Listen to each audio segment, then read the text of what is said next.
World Cup 1962, England versus Brazil. Suddenly, a stray dog runs onto the pitch.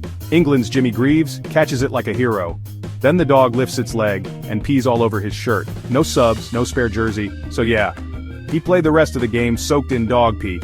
Brazilian legend Garrincha found it so funny, he adopted the dog.